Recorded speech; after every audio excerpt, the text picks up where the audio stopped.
Olá, você está no canal Os Federais do Ensino Papo Filosofia e o papo de hoje é sobre as difíceis escolhas da moralidade.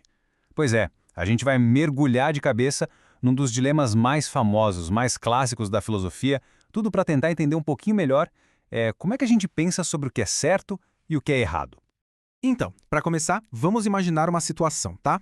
É um experimento mental bem famoso. Quem popularizou ele foi o filósofo Michael Sandel, e a ideia era justamente explorar o que é justiça. E a pergunta que ele faz parece super simples, mas olha, as respostas são bem mais complicadas do que parecem. Imagina só a cena. Tem alguém ali no controle de um bonde, só que ele está totalmente desgovernado, correndo a, sei lá, quase 100 quilômetros por hora. Tentar parar? Impossível. Os freios simplesmente não funcionam mais. O desespero é total. Lá na frente, bem nos trilhos, 5 trabalhadores. É batata. Se o bonde seguir reto, todos eles vão morrer. Mas, de repente, aparece um desvio ali para a direita. E nesse outro trilho tem só um trabalhador. A boa notícia, se é que tem alguma, é que o volante funciona. Dá para virar.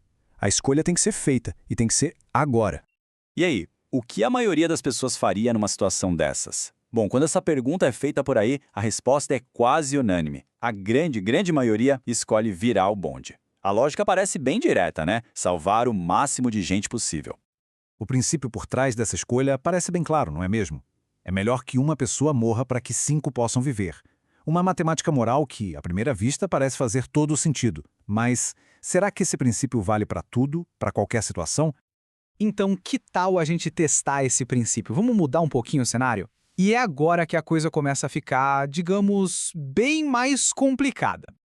Dessa vez, a perspectiva é outra. Não tem mais motorista. Agora é só um observador. Alguém que está em cima de uma ponte, olhando tudo acontecer. E lá embaixo, o mesmo bonde desgovernado, indo direto na direção dos 5 trabalhadores. A sensação é de total impotência. Mas aí, a pessoa olha para o lado. E do lado dela, debruçado ali na grade, tem um homem muito grande. E aí vem a ideia. E se fosse possível empurrar esse homem?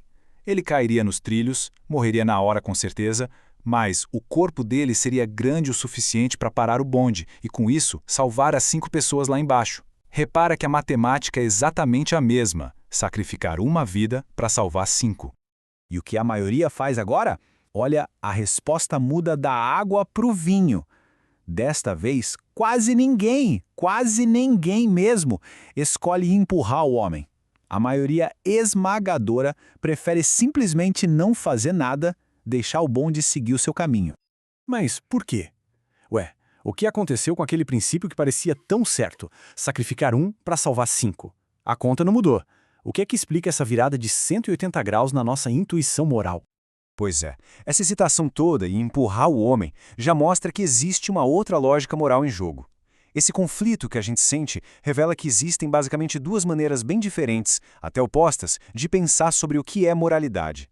A primeira delas é o que a gente chama de raciocínio consequencialista. É bem o que o nome diz. A moralidade de uma ação depende das consequências dela. O que importa é o resultado final. Lá no primeiro caso do bonde, virar levava a uma consequência melhor. Uma morte é melhor que 5. Simples, direto. A segunda abordagem, por outro lado, é o raciocínio categórico. Essa linha de pensamento defende que certas coisas, certos deveres, certos direitos são absolutos. Não importa a consequência.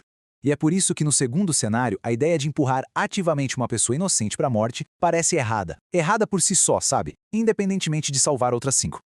Então, o ponto-chave é justamente esse choque, esse conflito direto entre as 2 lógicas. De um lado, o pensamento consequencialista, focado totalmente nos resultados. Salvar 5 vidas é melhor do que salvar uma. Do outro, o pensamento categórico, focado na ação em si. Matar uma pessoa inocente é errado. E ponto final. E olha, essas 2 formas de pensar não surgiram do nada não. Elas foram defendidas por filósofos gigantes. Por exemplo, Jeremy Bentham. Ele era um grande defensor do utilitarismo, que é a forma mais famosa do pensamento consequencialista. Já do outro lado, a gente tem Immanuel Kant, talvez o filósofo mais importante do raciocínio categórico, que defendia com unhas e dentes a ideia de deveres morais universais. Tá, legal. Mas qual é a graça de ficar pensando nesses dilemas que dão um nó na cabeça? Se não tem resposta fácil, para que se preocupar com isso? Bom, o objetivo aqui não é achar a resposta certa. O propósito é bem mais profundo. E acredite, tem tudo a ver com o mundo em que a gente vive hoje.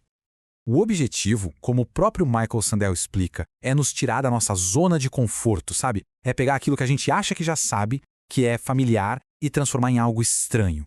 Isso força a gente a olhar de novo para as nossas próprias crenças, a reexaminar tudo. Isso mostra de um jeito muito legal que a filosofia é, no fundo, um exercício de autoconhecimento.